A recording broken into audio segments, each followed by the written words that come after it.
다윗과 밧세바. 사무엘하 11장 1절에서 27절 말씀입니다. 그 해가 돌아와 왕들이 출전할 때가 되매 다윗이 요압과 그에게 있는 그의 부하들과 온 이스라엘 군대를 보내니 그들이 암몬 자손을 멸하고 랍바를 에워쌌고 다윗은 예루살렘에 그대로 있더라. 저녁 때에 다윗이 그의 침상에서 일어나 왕궁 옥상에서 거닐다가 그곳에서 보니 한 여인이 목욕을 하는데 심히 아름다워 보이는지라.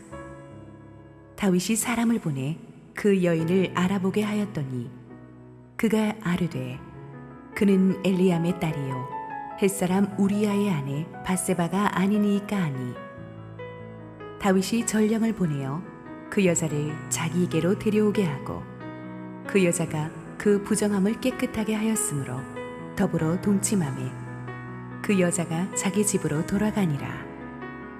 그 여인이 임신하매 사람을 보내 다윗에게 말하여 이르되 내가 임신하였나이다 하니라.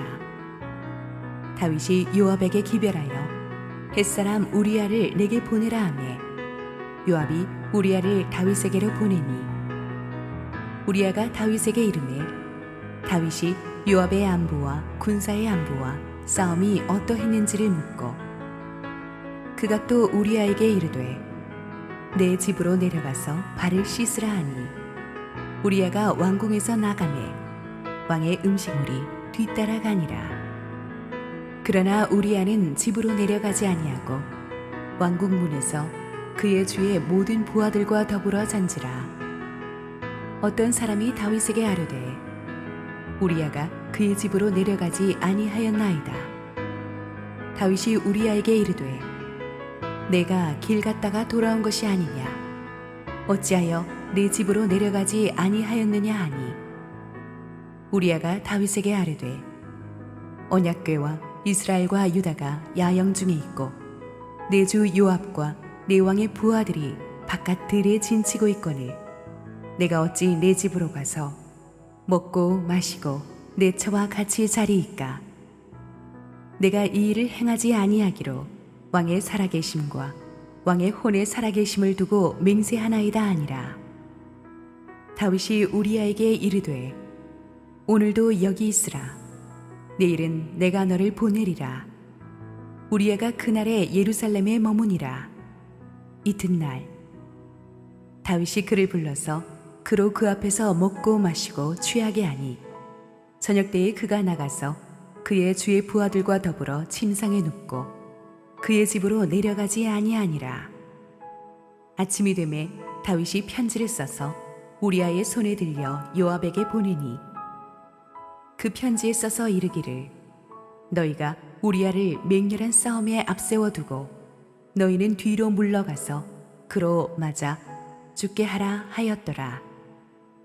요압이 그 성을 살펴 용사들이 있는 것을 아는 그곳에 우리아를 두니 그 성 사람들이 나와서 요압과 더불어 싸울 때에 다윗의 부하 중 몇 사람이 엎드러지고 햇사람 우리아도 죽으니라. 요압이 사람을 보내 그 전쟁의 모든 일을 다윗에게 보고할세 그 전령에게 명령하여 이르되 전쟁의 모든 일을 내가 왕께 보고하기를 마친 후에 혹시 왕이 노하여 내게 말씀하기를 너희가 어찌하여 성에 그처럼 가까이 가서 싸웠느냐 그들이 성 위에서 쏠 줄을 알지 못하였느냐 여룻베셋의 아들 아비멜렉을 쳐 죽인 자가 누구냐 여인 하나가 성에서 맷돌 윗짝을 그 위에 던지매 그가 데베스에서 죽지 아니하였느냐 어찌하여 성에 가까이 갔더냐 하시거든 내가 말하기를 왕의 종 햇사람 우리아도 죽었나이다 하라. 전령이 가서 다윗에게 이르러 요압이 그를 보낸 모든 일을 다윗에게 아뢰어 이르되 그 사람들이 우리보다 우세하여 우리를 향하여 들로 나오므로 우리가 그들을 쳐서 성문 어귀까지 미쳤더니 활 쏘는 자들이 성 위에서 왕의 부하들을 향하여 쏘매 왕의 부하 중 몇 사람이 죽고 왕의 종 햇사람 우리아도 죽었나이다 하니 다윗이 전령에게 이르되 너는 요압에게 이같이 말하기를 이 일로 걱정하지 말라. 칼은 이 사람이나 저 사람이나 삼키느니라. 그 성을 향하여 더욱 힘써 싸워 함락시키라 하여 너는 그를 담대하게 하라 하니라. 우리아의 아내는 그 남편 우리아가 죽었음을 듣고 그의 남편을 위하여 소리내어 우니라. 그 장례를 마침에 다윗이 사람을 보내 그를 왕궁으로 데려오니 그가 그의 아내가 되어 그에게 아들을 낳으니라. 다윗이 행한 그 일이 여호와 보시기에 악하였더라. 할렐루야. 우리 하나님께 감사와 영광의 박수 올려드리겠습니다. 우리 함께 기도하시고 말씀 보겠습니다. 사랑하는 아버지, 오늘도 주님께서 말씀으로 우리를 잡아주실 때 부족한 죄인은 온전히 주님 뒤에 감추시고 오직 우리 주님 홀로 영광받아 주시옵소서. 예수님 이름으로 기도했습니다. 아멘. 성경은 굉장히 정직한 책입니다. 그 누구도 미화하거나 과대평가하지 않고 있는 그대로를 정직하게 기록합니다. 그래서 우리가 믿음의 영웅들이라고 하는 아브라함이나 야곱이나 모세나 베드로, 바울 같은 사람들도 보면 그 사람의 장점뿐 아니라 단점들도 적나라하게 성경이 보여주고 있죠. 영적인 지도자의 위치에 있는 사람일수록 더 엄중한 잣대를 하나님이 대시는 것을 우리가 볼 수가 있습니다. 하지만 오늘의 본문 아담과 이브의 선악과 사건을 제외하고는 성경에서 오늘 우리가 다루고자 하는 다윗과 밧세바 사건처럼 길고 자세하게 어떤 사람의 죄를 다룬 일이 없을 거예요. 다윗이 저지른 죄의 심각성도 문제지만 그가 너무나 영향력 있는 지도자였다는 사실, 너무나 하나님을 잘 믿는 신앙인이었다는 사실이 우리에게 큰 충격을 줍니다. 그는 우리가 알다시피 시골 목동에서 왕의 자리에 오르기까지 하나님의 마음에 합한 사람이었습니다. 정말 하나님이 특별히 아꼈던 사람이었어요. 그런 그가 오늘 본문에서 정말 우리가 드라마에서 봐도 가장 악한 악당들이 저지를 만한 일을 저지릅니다. 부하의 아내와 불륜을 저지른 것도 모자라서 그 죄를 커버하기 위해서 그 부하를 일부러 전쟁터의 사지로 몰아 죽이는 일까지 저지릅니다. 하나의 죄를 짓고 회개하는 것이 아니라 또 다른 죄로 그것을 커버하려는 다윗의 모습에서 우리는 이게 정말 우리가 평소에 알고 있던 다윗이 맞는가 할 정도로 충격을 받습니다. 그러나 충격으로만 끝나면 안 됩니다. 우리가 오늘 본문을 보면서 다윗이 어찌 그럴 수 있지? 실망이 크네? 그러고 끝난다면 이 본문을 완전히 잘못 읽은 것입니다. 아까도 말씀드렸듯이 이 사건이 일어나기까지 다윗은 정말 잘 살았습니다. 50년 인생을 살아오면서 다윗처럼 진실하게 말씀대로 살려고 몸부림친 사람이 누가 있습니까? 광야에서 자객들의 손에 쫓겨다니면서도 그는 말씀과 기도를 철저히 했고 원수를 용서하고 사람들을 관대하게 품었던 하나님의 사람이었어요. 그 힘든 상황 속에서 그가 얼마나 뜨겁게 하나님을 예배했는지의 기록이 시편입니다. 시편의 거의 태반을 다윗이 쓴 사람 아닙니까? 우리 중에 다윗 같은 예배자, 다윗 같은 신앙인이 누가 있겠습니까? 그런 다윗이 무너질 수 있다면 우리 중에 그 누구도 나는 절대 이런 죄 짓지 않을 거야 라고 확신할 수 있는 사람은 아무도 없습니다. 마귀는 항상 하나님의 사람을 빈틈에 노리고 있으며 우리는 잠시라도 영적으로 방심하면 언제든지 넘어질 수 있다는 것을 자각하고 나의 약함을 알고 주님의 손을 항상 꽉 붙잡고 가야 될 줄로 믿습니다. 그래서 오늘의 본문을 보면서 우리는 다윗을 향해 손가락질할 게 아니라 우리 안에 이런 제2, 제3의 다윗 같은 포텐셜이 살아있음을 알고 두렵고 떨리는 마음으로 이 본문을 대해야 할 것입니다. 1절 읽습니다. 그 해가 돌아와 왕들이 출전할 때가 되매 다윗이 요압과 그에게 있는 그의 부하들과 온 이스라엘 군대를 보내니 그들이 암몬 자손을 멸하고 랍바를 에워쌌고 다윗은 예루살렘에 그대로 있더라. 지난주 본문에서 우리는 다윗이 암몬과 아람 연합군과의 두 번에 걸친 큰 전쟁에서 승리를 거두는 것을 보았죠. 그때 다윗의 군대가 기세를 몰아서 암몬의 본거지인 랍바까지 쳐들어갈 수 있었지만 겨울철 우기가 왔기 때문에 잠시 철군하지 않았습니까? 이제 해가 바뀌고 봄이 돼서 다윗이 이 전쟁의 마무리를 짓기 위해서 암몬의 본거지인 라빠를 점령하려 군대를 출동시킨 거예요. 그런데 이 암몬의 수도 라빠 성이 난공불락으로 알려진 굉장히 견고한 성입니다. 그래서 온 이스라엘의 군대 전군이 출동하지 않으면 안 될 정도의 위험하고 힘든 싸움이었어요. 그런데 다윗이 이 중요한 전쟁을 직접 진두지휘하지 않고 요압만 보냈다는 것이 상당히 의외입니다. 그리고 그 결과로 다윗이 이 무서운 밧세바 사건의 죄를 저지르게 되는 거예요. 다윗이 왜 전쟁터에 직접 출정하지 않고 후방, 그것도 예루살렘 본성에 남아 있었을까요? 모르긴 몰라도 다윗은 그동안의 성공으로 인해서 자기도 모르게 좀 안일해진 것 같아요. 30세 나이에 왕이 오른 뒤에 지금 50이 되기까지 다윗은 수많은 정복 전쟁을 20년 가까이 치르면서 한시도 이렇게 편하게 잡은 적이 없었어요. 그 결과 불가능할 것 같았던 블레셋, 모압, 에돔, 아람 같은 군사 강국들을 차례로 다 쓰러뜨리고 승리했습니다. 이제 다윗에게 칼을 빼들 나라는 거의 사라졌어요.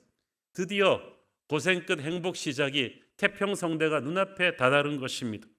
이 시점에서 다윗이 그만 조금 맥이 풀린 것 같아요. 좀 지친 것 같습니다. 안일해진 것 같아요. 이제 이 마무리 전쟁쯤은 요압이 해결할 수 있지 않겠는가라고 다윗이 좀 숨을 쉬어야겠다고 생각한 것 같습니다. 이것이 다윗의 위기였어요. 이쯤 되었으면 이쯤 하면 되었겠지라고 생각하는 때가 그때부터 위기입니다. 사실은 다윗은 20대 그 젊은이의 나이에 광야에서 쫓겨다닐 때가 몸은 피곤했지만 영적으로는 강건했어요. 그런데 이제 몸이 편해지려고 하니까 영적으로 이제 흔들리기 시작하는 것입니다. 모든 것을 다 이룬 그 순간에 주는 성공의 안일함이 그를 나태하게 만들었습니다. 그로 하여금 최고 지휘관이 부하들을 앞에 보내놓고 뒤에서 낮잠을 자게 만들었어요. 선질로 생각하는 자는 넘어질까 조심하라고 했는데 하나님께서는 우리에게 경고하고 계십니다. 성공의 정점에서 교만하지 마라. 영적인 나태함을 버려라. 방심하지 마라. 피곤해 지쳤을 때 조심해라. 바로 그때가 마귀가 하나님의 사람을 공격하는 때인 것 때문이죠. 2절 읽습니다. 저녁 때에 다윗이 그의 침상에서 일어나 왕궁 옥상에서 거닐다가 그곳에서 보니 한 여인이 목욕을 하는데 심히 아름다워 보이는지라. 저녁 때 일어났다. 팔레스타인은 굉장히 불같이 낮에 더운 곳이에요. 그래서 늦은 오후에는 특히 많이 낮잠을 잡니다. 그리고 저녁 때 일어나서 활동들을 하는데 그거는 일반인들 얘기고, 지금 다윗은 생사가 왔다 갔다 하는 전쟁터에 부하들을 보내놓은 총사령관이라는 거예요. 이 총사령관이 일반인들처럼 낮잠 자면 안 되죠. 최전선에 있지는 못할지언정 전략도 짜고 수송부대 그 병참도 공급하고 기도도 하고 이렇게 바빠야 되는데 부하들은 목숨 걸고 싸우고 있는데 자기는 낮잠을 자고, 그리고 일어나 거닐었다고 했어요. 그 왕궁의 그 스카이 라운지 테라스를 걸었어요. 여기서 거닐다는 히브리어 하라크는 목적 없이 권태롭게 시간을 낭비하는 일을 말합니다. 다윗이 왜 목적이 없어요? 전쟁을 이겨야 되는데 잠시 안일해진 거예요. 이렇게 우리가 안일해져서 목적 없이 권태로워질 때, 이때가 또 마귀가 우리를 공격하는 때입니다. 낮잠을 자고 일어난 다윗이 왕궁 옥상에서 거닐다가 목욕하고 있는 한 여인을 보게 되었습니다. 다윗의 왕궁은 시온산성 제일 높은 곳에 위치하고 있고, 이스라엘의 집들은 대부분 이 톱 플로어 제일 위의 층들이 튀어서 정원이나 식당으로 쓰거나 거기서 목욕을 하기도 하는 곳이었습니다. 그래서 왕궁 높은 곳에서 쫙 보면은 모든 백성들의 그 위의 층이 다 보이는 거예요. 그런데 밧세바가 그 집 중에 하나에서 목욕을 하고 있었던 것 같습니다. 그래서 다윗이 위에서 내려다 보았는데, 여기서 보았다라는 말은 히브리어 이 라라는 말은 그냥 흘끗 보는 게 아닙니다. 여러 번 집중해서 관찰하는 것을 뜻합니다. 다윗이 그렇게 그 여인을 본 거예요.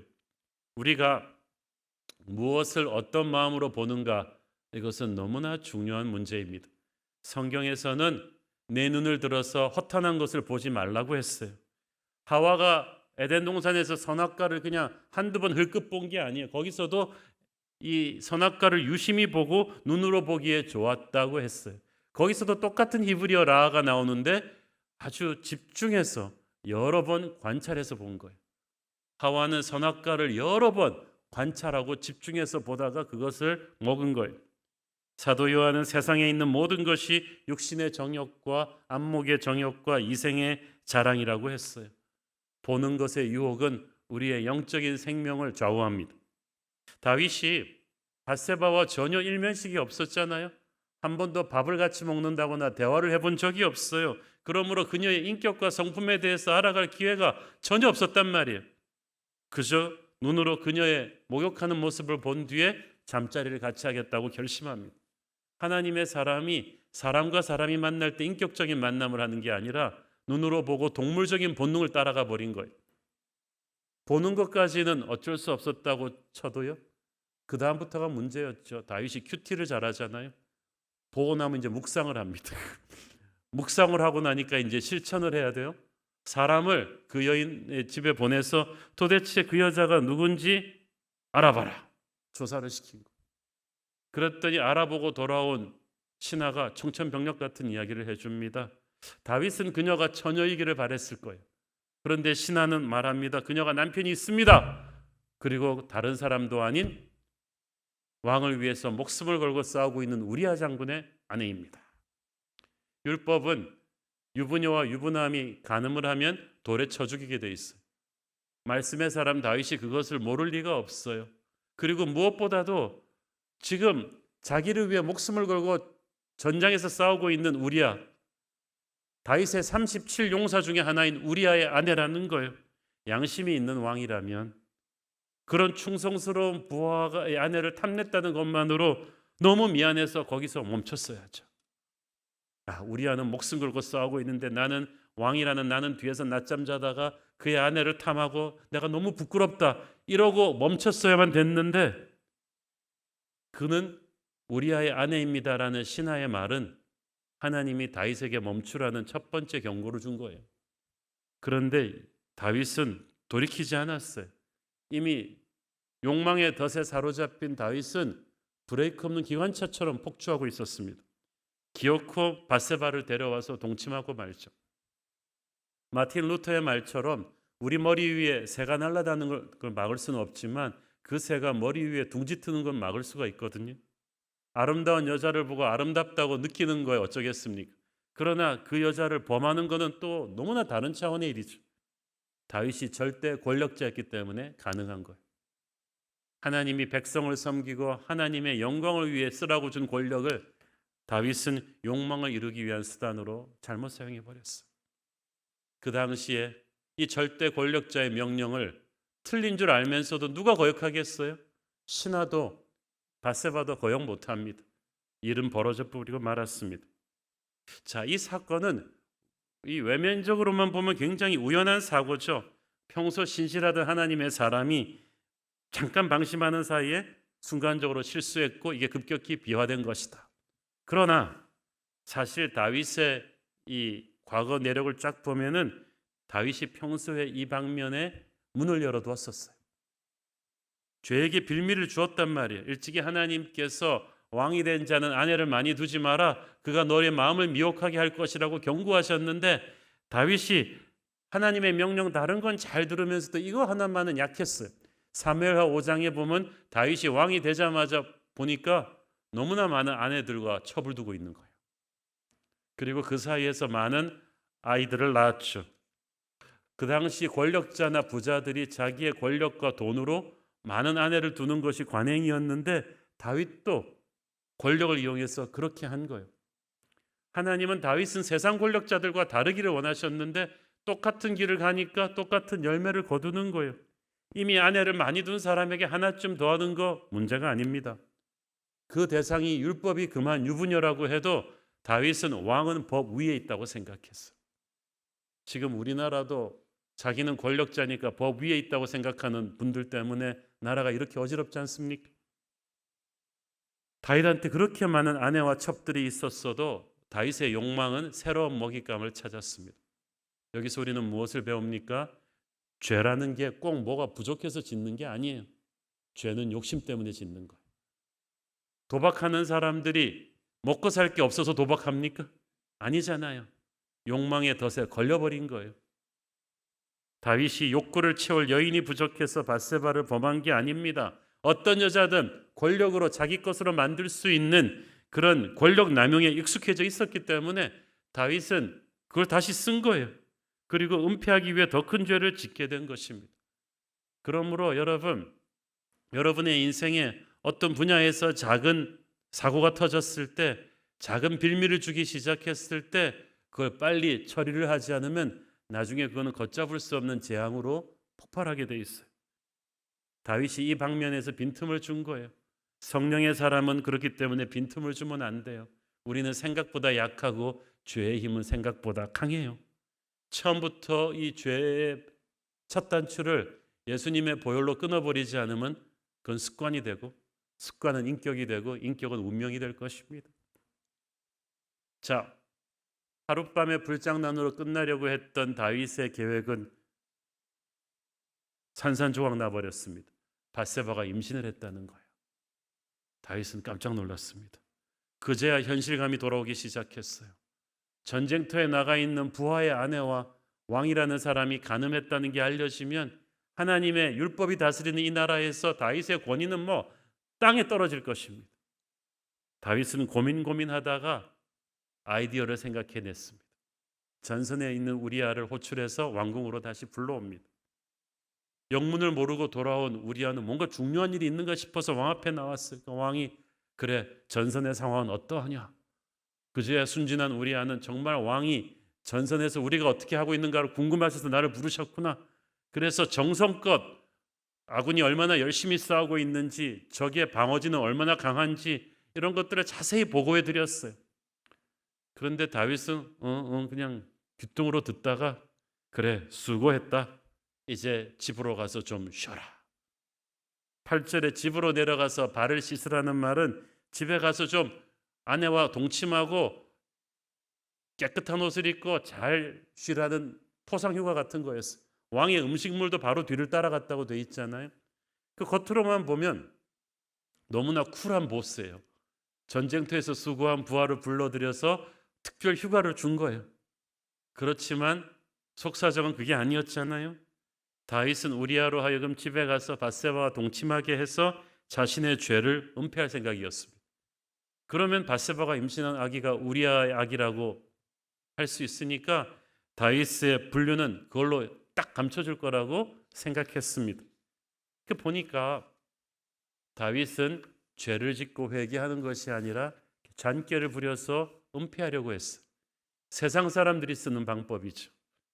그런데 세상 사람들은 그렇게 해도 되는데 하나님의 사람은 그렇게 하면 꼭 걸려요. 그 방법이 통하지가 않아요. 다윗이 예상했던 것과 전혀 뜻밖의 상황이 터졌어요. 우리아가 너무 우직하고 충성된 사람이에요. 고지식해요. 그래갖고 갑자기 내린 왕의 은혜에 감격해서 애지간한 부하 같으면 신나게 집으로 돌아갔을 텐데 그리웠던 아내의 품으로 막 돌아가다가 우리아가 갑자기 스톱! 왕궁에 있는 병사들을 보면서 전선에 두고 온 자기의 부하들, 전우들, 지금도 목숨을 걸고 싸우고 있는 전우들이 딱 생각이 난 거예요. 그들도 모두 처자식을 후방에 두고 와서 싸우는데 내가 여기 왕의 은총으로 와가지고 후방에서 아내와 편히 먹고 자면서 호의호식할 수 없다는 생각이 우리아에게 딱 들었어요. 나는 군인이야. 발길을 돌렸어. 군복 입은 그대로 왕궁을 지키는 병사들과 함께 그 병영에서 선잠을 자버렸어. 다윗은 그 소식을 듣고 깜짝 놀랐어. 그래갖고 우리아를 불렀습니다. 왜 집에 아내에게 가지 않았느냐? 고 물었어요. 이때 우리아의 대답이 너무 훌륭해요. 11절 읽습니다. 우리아가 다윗에게 아뢰되 언약궤와 이스라엘과 유다가 야영 중에 있고 내 주 요압과 내 왕의 부하들이 바깥 들에 진치고 있거늘 내가 어찌 내 집으로 가서 먹고 마시고 내 초와 같이 자리이까? 내가 이 일을 행하지 아니하기로 왕의 살아계심과 왕의 혼의 살아계심을 두고 맹세하나이다 하니라. 언약궤라 함은 하나님의 임재를 뜻해요. 언약궤를 메고 전선에 나갔다는 것은 하나님의 임재의 통치를 받으며 싸우는 거예요. 하나님께서 이스라엘의 대장이 되어서 싸우신다는 뜻이에요. 그리고 자신의 상관 요압과 동료들이 전쟁터에서 목숨 걸고 싸우고 있는데 어찌 저만 집에 가서 평안히 자리이까? 왕의 살아계심을 두고 맹세하노니, 그 말은 저는 왕의 충성스러운 신하입니다. 그런 불충을 범하지 않겠습니다. 훌륭하지 않아요? 거의 성령 충만한 이순신 장군 수준의 대답을 합니다. 평소 같았다면요, 다윗은 이런 훌륭한 장군을 포상을 주고 특진시켜야 마땅하죠. 밧세바 사건만 없었더라면 말이죠. 그리고 우리아의 이 말은 사실 다윗에게 더 이상 죄를 은폐하려 하지 말고 이제 그만 여기서 멈추라는, 회개하라는 하나님의 두 번째 경고이기도 했어요.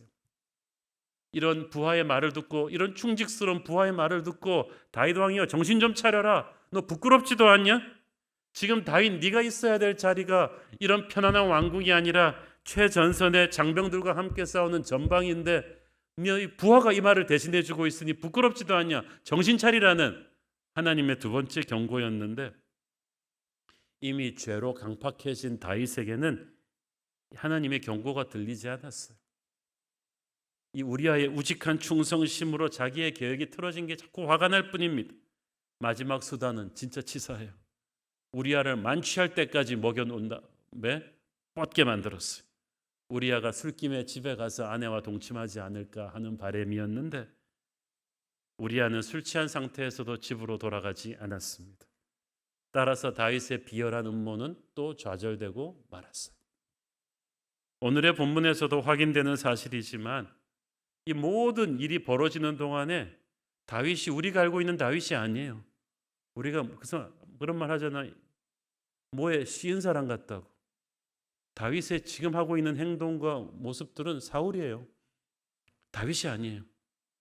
왜 그런가? 하나님이 여기 하나도 나타나지 않으시는 거예요. 다윗의 인생에서 우리가 배웠죠. 어떤 불가능한 상황이라도 하나님이 나타나시고 하나님께 기도하고 하나님이 말씀하실 때 다윗은 불구덩이에서도 살아나와요. 승리를 해요. 그런데 아무리 잘 나가고 있어도 하나님이 나타나지 않으실 때는 뭔가 일이 벌어지고 있는 거예요. 하나님이 왜 나타나지 않으셨어요? 다윗이 하나님 앞에 가서 예배하지 않으니까 나타나지 않으시죠. 하나님의 사람들이 범죄하는 걸 보면은 예배가 없어요. 기도가 없어요. 그러니까 하나님이 개입이 없어요. 그러니까 브레이크가 없는 기관차죠. 우리 모두 완전하지 않기 때문에 언제든지 죄의 유혹에 빠질 수 있습니다. 그러나 하나님께서는 우리가 중간에 멈출 수 있도록 반드시 경고를 주세요. 이게 나락으로 떨어지기 직전에 몇 번 멈출 수 있는 경고를 주세요. 우리가 아까 배웠잖아요.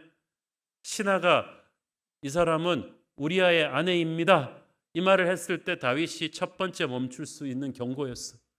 그리고 또 우리아가 집에 가서 동침하지 않고 다윗을 향한 충성심을 고백할 때 이게 또 두 번째 경고였는데 다윗이 멈추지 않았어요. 왜? 이미 욕망의 덫에 딱 걸려버리면요, 마귀의 드라이브로 움직이는 거예요. 우리는 하나님이 주인 되셔서 우리를 통치하시게 해야 되는데 욕망의 덫에 걸려버리고 죄에게 자기를 줘버린 사람은 일순간 하나님의 사람인데도 마귀가 그 사람의 삶의 조종관을 확 잡아버렸어요. 그의 지정인은 지금 제정신이 아닙니다. 성경이 왜 우리에게 쉬지 말고 기도하라고 하겠어요? 기도는 우리의 호흡이에요. 하나님과 우리의 통로예요. 그래서 기도 생활에 맥이 끊기지 않고 있으면 우리가 잘할 때는 하나님께서 격려하시고 우리가 잘못할 때는 하나님이 꾸짖으시고 바로잡아 주시는 거예요. 그러므로 우리가 아무리 인생의 위기가 온다 할지라도 기도의 호흡이 살아있는 자, 예배에 불이 꺼지지 않고 있는 자에게는 소망이 있어요. 하나님의 개입이 있거든요. 그런데 죄의 노예가 되어버린 사람은 10중8구 다윗도 지금 예배의 흐름이 끊겼을 거예요. 광야에서도 끊지 않았던 예배의 흐름이 끊기면서 살아있는 기도가 멈추면서 하나님의 경고 메시지를 제대로 듣지를 못하고, 그러면 정말 브레이크 없는 기관차죠. 오늘의 본문에 나오는 다윗이 그랬습니다. 자, 다윗의 얄팍한 이 계획, 우리아를 불러들여서 아내와 동침하게 함으로써 자신의 불륜을 덮으려는 계획이 수포로 돌아갔잖아요. 이제 내일이면 우리아를 전선으로 돌려보내야 되는데 다윗이 밤새 고민했습니다. 이제 어떡하지? 그리고 너무너무나 무서운 끔찍한 극약 처방을 생각해냈는데 너무나 실망스러운 다윗의 모습입니다. 14절 15절 읽습니다. 아침이 되매 다윗이 편지를 써서 우리아의 손에 들려 요압에게 보내니 그 편지에 써서 이르기를 너희가 우리아를 맹렬한 싸움에 앞세워 두고 너희는 뒤로 물러가서 그로 맞아 죽게 하라 하였더라. 와,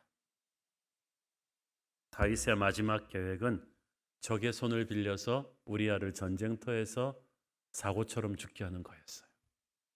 그리고 그 계획을 우리아 자신의 손에 들려서 총사령관 요압에게 전달하게 만들었어요. 이 시점에서 다윗은 이미 양심이 완전히 마비되어 버린 거예요. 평소에 저지르지 않을 악한 일을 저지르잖아요. 다윗이 괴물이 되어 버렸어요.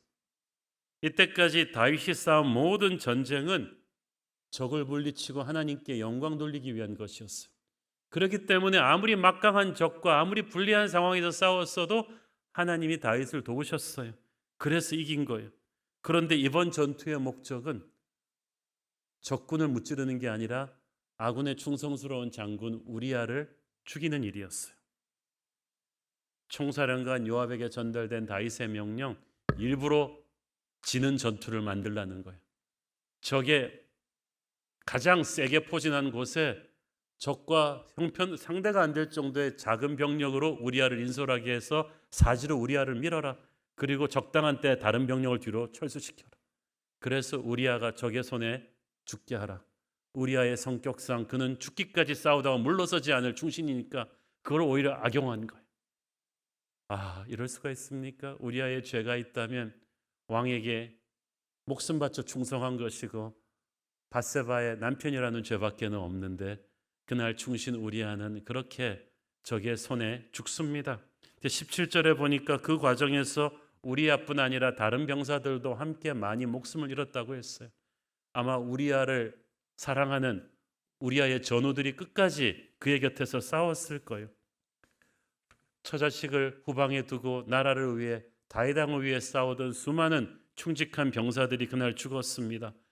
그들을 죽게 한 것은 적군이 아니라 바로 그들이 충성했던 다윗 왕이었다는 사실을 그들은 꿈에도 모른 채 죽어갔어요.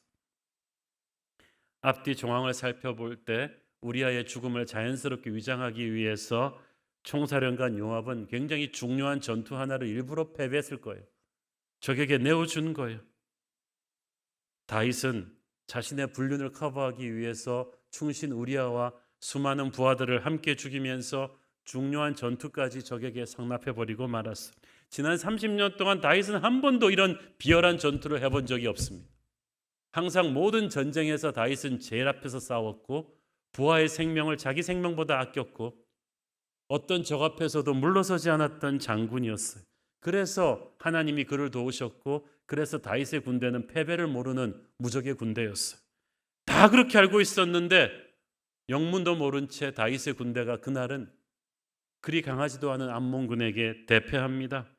그리고 장군 우리아가 죽고 수많은 병사들이 목숨을 잃으면서 아군의 사기는 땅에 떨어지고 적의 사기는 하늘을 찔렀겠죠. 야, 우리가 무적의 다윗의 군대를 무찔렀어. 우리가 처음이야. 하나님의 영광이 얼마나 훼손되었겠습니까? 다윗은 몰랐을 거예요. 자기 한 사람이 죄를 짓는 그 데미지가, 그 파괴력이 산불처럼 이렇게 확대된다는 것을. 여러분, 영향력이 있는 하나님의 사람이 죄를 지으면 그 파괴력이 자기만 죽이는 게 아니에요. 자기의 가정과 수많은 사람들에게 시험을 들게 하는 거예요. 다윗은 그걸 몰랐던 거예요. 하지만 겉으로 보기에 이제 우리아의 죽음으로 사태는 일단락된 것처럼 보였어요. 26절 27절 읽습니다. 우리아의 아내는 그 남편 우리아가 죽었음을 듣고 그의 남편을 위하여 소리내어 우니라. 그 장례를 마침에 다윗이 사람을 보내 그를 왕궁으로 데려오니 그가 그의 아내가 되어 그에게 아들을 낳으니라. 다윗이 행한 그 일이 여호와 보시기에 악하였더라. 그 당시는 사람이 죽으면 대개 7일간 애도하는 기간을 가집니다. 밧세바도 남편을 잃고 그렇게 했겠죠. 애도 기간이 끝난 뒤에 다윗은 자연스럽게 미망인이 된 밧세바를 왕궁으로 데려와서 자기 아내로 삼습니다. 뭐 인간적인 눈으로 볼 때는 no problem, 이제 아무 문제 없이 일이 마무리되었는데 중요한 것은 후반부에 나오는 결론 말씀이죠. 다윗이 행한 그 일이 여호와 보시기에 악하였더라. 그 말은 무슨 말입니까? 다윗은 은밀하게 깜짝같이 해치운 줄 알았는데 하나님께서는 다 보시고 계셨다는 거예요. 그 오랜 세월이 지나도록 성경에 다 기록을 하고 있잖아요. 다윗은 사람의 눈을 속일 수는 있었어도 하나님의 눈은 속일 수 없었어요. 절대 권력자인 그에게 그 누구도 뭐라고 할 수 없었지만 하나님은 달랐어요. 다윗이 행한 그 일이 여호와 보시기에 악하였더라. 다윗이 중요한 전쟁터에 부하들만 내보내고 자신들은 뒤에서 영적인 나태함에 빠져 있는 것이 여호와 보시기에 악하였더라. 다윗이 그 기간 동안에 남의 아내에게 음욕을 품고 유부녀인 것을 알면서도 그녀와 간음한 것이 여호와 보시기에 악하였더라. 다윗이 이 일을 은폐하기 위해서 충직한 부하 우리아를 후방으로 불러들여 밧세바와 동침하게 함으로써 이 일을 커버하려 한 것이 여호와 보시기에 악하였더라. 다윗이 우리아의 충정심에 그 악한 계획이 어긋나니까 회개하기는커녕 오히려 위험천만한 전장에 우리아를 밀어넣어서 적의 손으로 그를 죽이게 한 일이 여호와 보시기에 악하였더라. 다윗이 전사한 우리아의 아내 밧세바를 바로 왕궁으로 데려와 아무렇지도 않게 아내로 취한 그 일이 여호와 보시기에 악하였더라. 처음부터 끝까지 하나에서 열까지 다윗의 일거수일투족이 여호와 보시기에 악하였더라. 여러분, 하나님이 침묵하고 계신다고 해서 하나님이 우리의 말과 행동을 다 인정하시는 게 아니죠. 우리가 겉으로 보기에 아무리 잘 나가고 있어도 영적인 세계에서 다윗처럼 하나님 보시기에 악할 수가 있어요.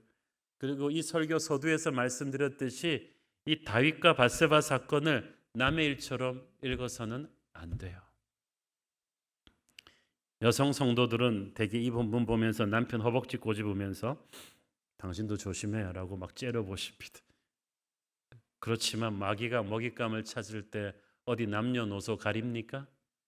우리 모두가 위험해요. 우리 모두가 조심해야 돼요. 그때다 지금이나 세상은 너무 음란하고 악합니다. 힘있는 자들이 권력으로 돈으로 못할 일이 없어요. 죄를 짓고도 회개하지 않고 은폐하고 오히려 사람들을 상하게 하고 그렇습니다. 이 세상이 악한 것보다 더 큰 문제가 뭐냐 하면 이 세상을 정화시켜야 될, 빛과 소금이 돼야 될, 어떤 거룩한 표준을 제시해야 될 하나님의 사람, 다윗 같은 사람이 세상과 똑같은 죄를 지을 때예요. 이 일이 다윗 밧세바 때만 있었던 일이 아니에요. 제가 목회생활 30년 하면서 수많은 정말 경건한 하나님의 사람들이 이 문제로 죄를 짓고 무너지는 것을 보았어요. 용하게 목회하시던 목사님들, 인격적으로 존경받던 장로님들, 찬양사역자님들, 권사님들, 집사님들 믿을 수가 없을 정도로 무너지는 일들이 많았어요. 여러분, 세상이 굉장히 음란하고 이혼율이 높은데요. 문제는 크리스천들의 음란함과 이혼율도 세상과 그렇게 많이 다르지 않다는 사실이에요.